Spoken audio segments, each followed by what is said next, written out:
بسم اللہ الرحمن الرحیم۔ ناظرین گرامی، حضور صلی اللہ علیہ وآلہ وسلم کی احادیث کی روشنی میں وقت کئی نشانیاں پوری کر کے اب دجال کے خروج کی طرف تیزی سے رواں دواں ہے۔ جو نشانیاں پوری ہو چکی ہیں ان میں اونچے اونچے گھروں کی تعمیر، بیوی کا غیر شوہر کے لیے بننا سنورنا، مساجد سے دجال کا ذکر ختم ہونا، پانی کی قلت اور ناچ گانے کا عام ہونا شامل ہے۔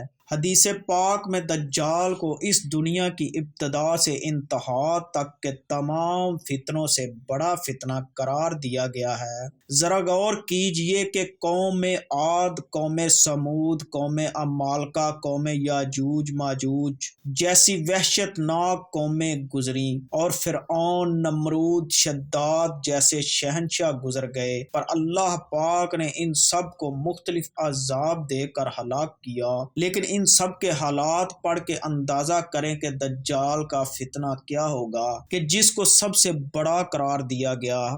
بعض شخص یہ خیال کرتے ہیں کہ دجال ایک نظام کا نام ہوگا جسے دجالی سسٹم کا نام دیا جاتا ہے، لیکن ہم بتاتے چلیں کہ دجال ایک انسان ہے جو کہ اس وقت بھی دنیا میں موجود ہے اور قید میں ہے۔ اس کی قید کے متعلق صحیح مسلم کی حدیث نمبر 7388 میں تفصیلی واقعہ موجود ہے۔ رسول اللہ صلی اللہ علیہ وآلہ وسلم ہر نماز کے بعد دجال کے فتنے سے اللہ کی پناہ مانگتے تھے تاکہ امت کو اس طرف رغبت ہو کہ وہ بھی دجال کے فتنے سے اللہ کی پناہ مانگتے رہیں۔ حضور صلی اللہ علیہ وآلہ وسلم نے فرمایا، ہر نبی نے دجال کے فتنے سے اپنی قوم کو ڈرایا ہے، میں بھی تمہیں اس سے ڈراتا ہوں اور ایسی بات بتاتا ہوں کہ جو اس سے پہلے کسی نبی نے نہیں بتائی ہو۔ وہ یہ ہے کہ دجال کانا ہوگا۔ دجال کے معنی بہت زیادہ جھوٹا اور مکار شخص کے ہیں۔ یہ شروع میں خود کو مسلمان ظاہر کرے گا لیکن پھر نبوت کا اور بعد میں خدائی کا دعویٰ کرے گا۔ اصل میں یہود سے ہوگا۔ وہ ایک جوان دراز قد، ایک آنکھ سے کانا، دوسری آنکھ میں لالگی، سینہ چوڑا اور اندر کی طرف دنسا ہوگا، پیشانی چوڑی ہوگی جس پر کافر یعنی کافر لکھا ہوگا جسے ہر شخص آسانی سے پڑھ سکے گا۔ دجال کے ظہور کی سب سے بڑی نشانی یہ ہے کہ اس کے نکلنے سے 3 سال پہلے پوری دنیا میں قحط پڑے گا۔ پہلے سال زمین 1/3 پیداوار روک دے گی اور آسمان 1/3 بارش، دوسرے 2/3 پیداوار اور بارش رک جائے گی، اور تیسرے سال نہ بارش ہوگی اور نہ ہی پیداوار، جس سے تمام چوپائے ہلاک ہو جائیں گے۔ تب دجال کا ظہور مشرق سے خراسان سے ہوگا۔ اس بارے میں حدیث کی تمام کتابوں میں متفقہ علیہ ایک حدیث موجود ہے جو کہ نواس بن سمعان کلابی رضی اللہ تعالی عنہ سے مروی ہے۔ وہ فرماتے ہیں کہ ایک دن حضور صلی اللہ علیہ وآلہ وسلم نے دجال کا ذکر ایسے انداز میں کیا کہ ہم لوگ لرز گئے۔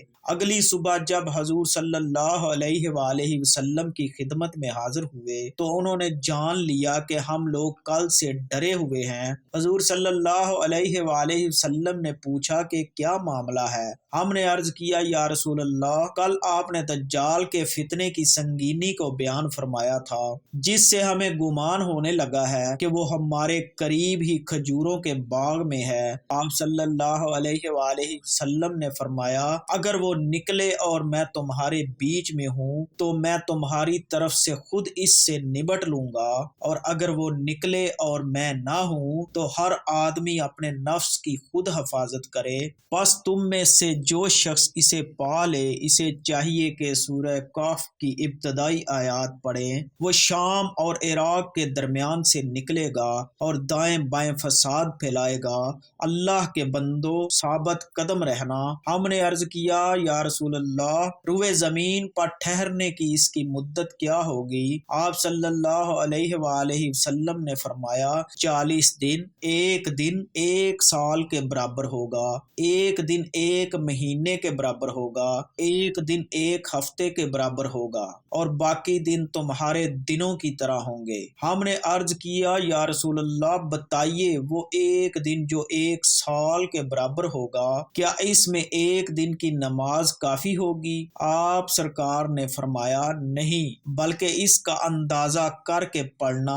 ہم نے عرض کیا یا رسول اللہ، زمین میں وہ کتنی تیزی سے اپنا کام کرے گا؟ آپ نے فرمایا اس بارش کی طرح کہ جس کے پیچھے ہوا لگی ہوتی ہے، وہ بارش کو نہایت تیزی سے پورے علاقے میں پھیلا دیتی ہے۔ وہ کچھ لوگوں کے پاس آئے گا، انہیں دعوت دے گا تو وہ اس کو جھٹلائیں گے اور اس کی بات رد کر دیں گے، لہٰذا وہ ان کے پاس سے چلا جائے گا، مگر اس کے پیچھے پیچھے ان کے مال بھی چلے جائیں گے۔ ان کا حال یہ ہوگا کہ ان کے پاس کچھ بھی نہیں رہے گا۔ پھر وہ کچھ دوسرے لوگوں کے پاس جائے گا، انہیں دعوت دے گا اور اس کی دعوت قبول کریں گے اور اس کی تصدیق کریں گے۔ تب وہ آسمان کو بارش برسانے کا حکم دے گا، آسمان بارش برسائے گی۔ وہ زمین کو غلہ اگنے کا حکم دے گا، زمین غلہ اگے گی۔ اس کے چرنے والے جانور شام کو جب واپس آئیں گے تو ان کے کوہان پہلے سے کہیں زیادہ لمبے ہوں گے، ان کی کوکیں زیادہ کشادہ ہوں گی اور ان کے تھن کامل طور پر دودھ سے بھرے ہوں گے۔ پھر وہ کسی ویران جگہ میں آئے گا اور اس سے کہے گا اپنا خزانہ نکال، پھر وہاں سے واپس ہوگا تو اس زمین کے خزانے شہد کی مکھیوں کے سرداروں کی طرح اس کے پیچھے لگ جائیں گے۔ پھر وہ ایک بھرپور اور مکمل جوان کو بلائے گا اور تلوار سے مار کر اس کے 2 ٹکڑے کر دے گا، پھر اسے بلائے گا اور وہ روشن چہرے کے ساتھ ہنستا ہوا آ جائے گا۔ پس دجال اسی حالت میں ہوگا کہ اسی دوران عیسیٰ بن مریم علیہ السلام دمشق کی مشرقی جانب سفید مینار پر زرد کپڑوں میں ملبوس 2 فرشتوں کے بازو پر ہاتھ رکھے ہوئے اتریں گے۔ جب وہ اپنا سر جھکائیں گے تو پانی ٹپکے گا اور جب اٹھائیں گے تو اس سے موتی کی طرح چاندی کی بوندیں گریں گی۔ ان کی سانس کی بھاپ جس کافر کو بھی پہنچے گی وہ مر جائے گا، اور ان کی سانس کی بھاپ ان کی حد نگاہ تک محسوس کی جائے گی۔ وہ دجال کو ڈھونڈیں گے یہاں تک کہ اسے باب لد کے پاس پا لیں گے اور اسے قتل کر دیں گے۔ بحوالہ مسند احمد، دجال کے ظہور کے فوراً بعد 70,000 یہودی اصفہان میں اس کی تابع داری میں آ جائیں۔ اسے بہت سے مسلمان بھی گمراہ ہوں گے سوائے چند مومن مردوں اور مومن عورتوں کے۔ اسی طرح کہا گیا ہے کہ مردوں کی بنسبت عورتیں اس کی زیادہ تابع دار ہوں گی، کیونکہ وہ بہت جلد کسی بات سے متاثر ہو جاتی ہیں۔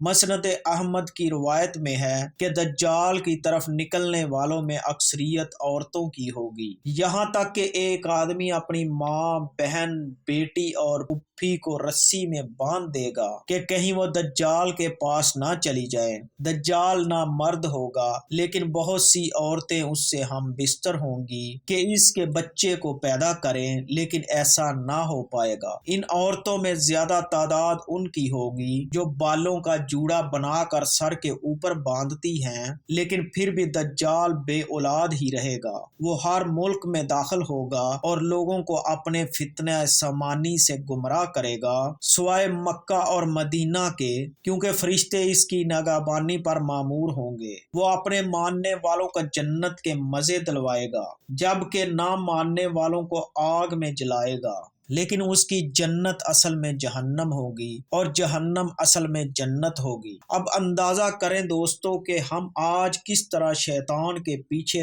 لگ کر جھوٹ، کینہ، شراب نوشی، زناکاری میں ملوث ہیں، تو سوچیں کہ دجال کے ظہور کے بعد ہمارے ایمان کا کیا حال ہوگا۔ چنانچہ حدیث پاک کے مطابق اگر ہم چاہتے ہیں کہ دجال کے فتنے سے محفوظ رہیں تو سورہ کہف کی ابتدائی آیات یاد کر لیں اور روزانہ پڑھیں۔ انشاءاللہ اللہ پاک نہ صرف دجال بلکہ دنیا کے ہر فتنے سے حفاظت فرمائے گا۔ اللہ پاک ہم سب کو اپنے حفظ و امان میں رکھے، آمین۔